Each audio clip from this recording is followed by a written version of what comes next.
So I suppose you've been pondering this for a very long time. Do your nuts have to be organic, or can you consume conventional nuts? Let's talk about it.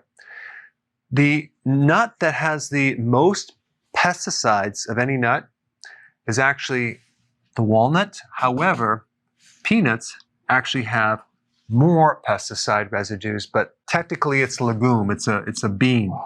Okay, so the walnut is actually just super saturated with chemicals. You have cashews, pistachios, walnuts, macadamia nuts. They all have a lot of chemicals on them. But here's the big question. Can a pesticide penetrate the hard shell? No, it can't.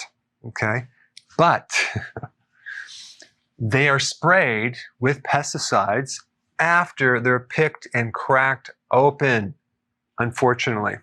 Yes. And so those pesticides, they're all fat soluble, and there's a lot of oils in the fat, so they go in like a rocket ship. So you're dealing with a nut that has a good amount of chemicals on it. So the answer is, if possible, you need to go with the organic, okay? I think it's very important. However, they're very, very expensive. So at least, at the very bare minimum, do fair trade nuts. They have less amount of chemical sprays. Or you could actually buy them in shells and deshell them yourself. A little less expensive, a little more work. Oh, and as a side note, Brazil nuts.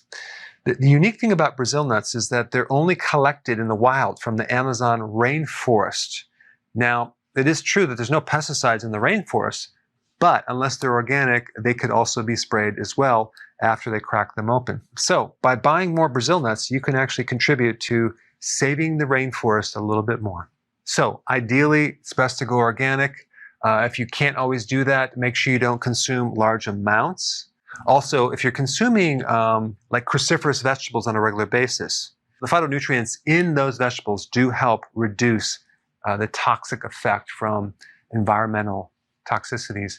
As far as peanuts go, I consume the organic Valencia peanuts. You're going to get less pesticides, and you're going to also get less toxins from certain funguses that can grow around peanuts. So I'm going to do a separate video on that. All right, thanks for watching.